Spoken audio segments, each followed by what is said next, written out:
So today we saw over 2,000 police in the Melbourne CBD to enforce the Chief Health Officer's directions. We were out early to prevent and stop large protest groups from coming together.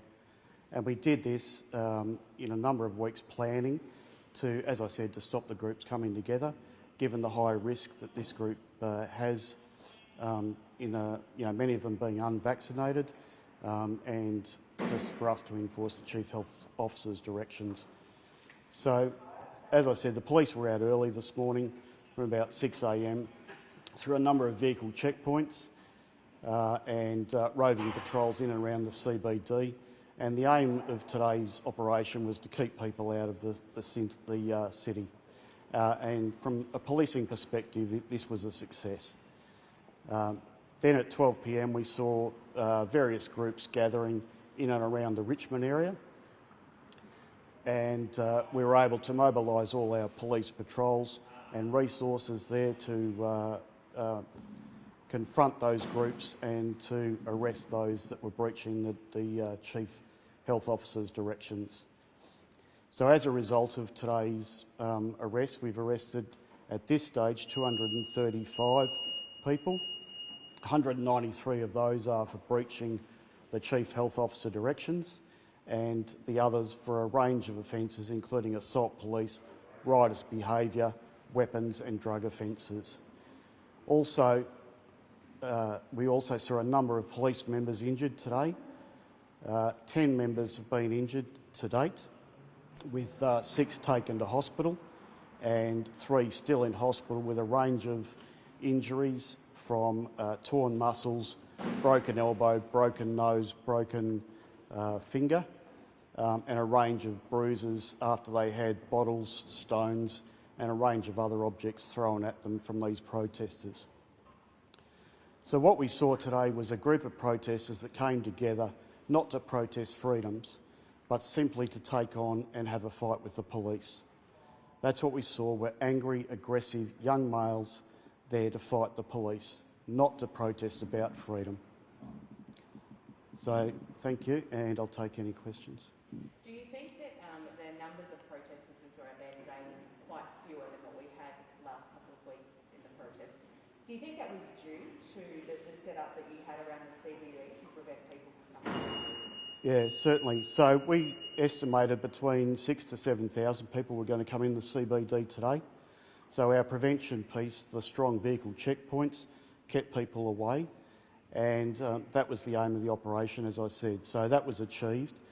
We estimate there was only probably 500 to 700 protesters there today, and as I said, that helped us ensure that the risk of infection in the community was lessened.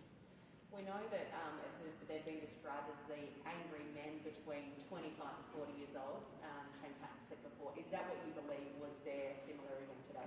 Yeah, exactly. That's all we saw.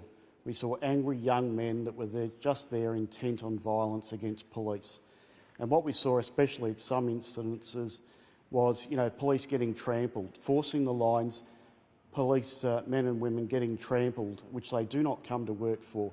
They're here to help and keep the community safe, and what we don't come to work for is get trampled, assaulted and end up going home with broken bones. Have you spoken to the members that are injured and in hospital, and how are they going? Yeah, so we still have 3 members still in hospital. They're all in good spirits and happy for the support they're receiving, and hopefully they'll be discharged later tonight. How is it for you looking at that and seeing your members being assaulted and abused like that? Well, it's incredibly frustrating, but more than that, it really saddened me to see people acting in that way towards police.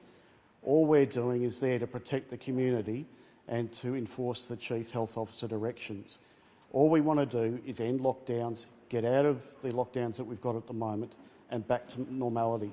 The only way we can do that is through high vaccination rates, low case numbers, and that'll end the lockdowns and return us back to normal.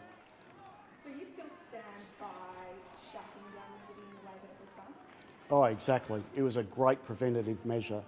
By shutting down the public transport system as we did, by enforcing the vehicle checkpoints, kept all those people and the planned protesters out of the city. And if we hadn't have done that, as I said, we could have had thousands in the city. And we appreciate it was a great disruption to the commuters, to other people at those checkpoints trying to get through to business. But as I said, all we're simply doing is responding to protester behaviour.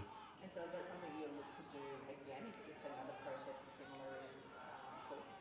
So we'll commence planning. If they decide to run another protest, we'll certainly look at a whole range of options ahead of the next protest, but it'll always be guided by the risk, by the intelligence that we're seeing ahead of that protest. You said there was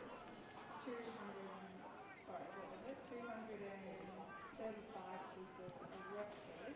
How many people were fined? So of that, there's 193 at the moment that will be fined with breaching the Chief Health Officer directions, and the range of other offences for criminal offences ranging, as I said, from riotous behaviour, assault police, drugs and weapons offences as well.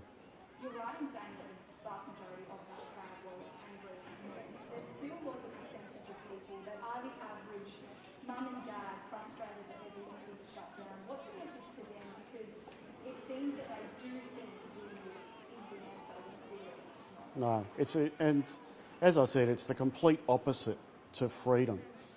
The only way that we can gain freedom as a society is to work together and achieve those vaccination rates. Once we do that, we'll be out and about, enjoying summer, enjoying Christmas, enjoying times with families. Doing this does nothing to advance any cause. It's never been successful, here or overseas. Protesting gets you nowhere. It's only working together as a community that actually can achieve our results together. And can you run us through some of the force that your officers had to use today? There's obviously a lot of visual and captions strategies used. What other non-lethal force did they have to use?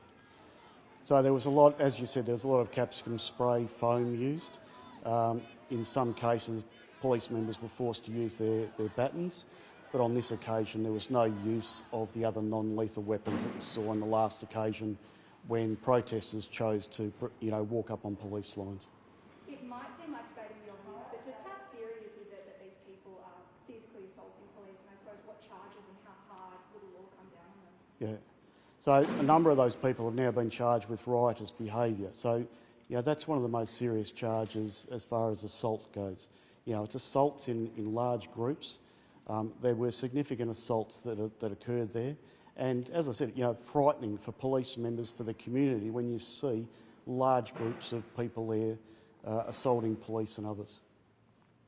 And how much did the operation cost to have all those members on today? I know a lot were pulled back from their leave and things like that. Yeah, so to staff today, we obviously cancelled rest days, we cancelled holidays and brought a lot of people back in from police stations. And that has a significant impact on the community in the suburban areas where they need police for family violence matters and a whole range of the normal policing responses. So that gets delayed. So haven't costed it, but it would have been in the hundreds of thousands of dollars to stage today's event.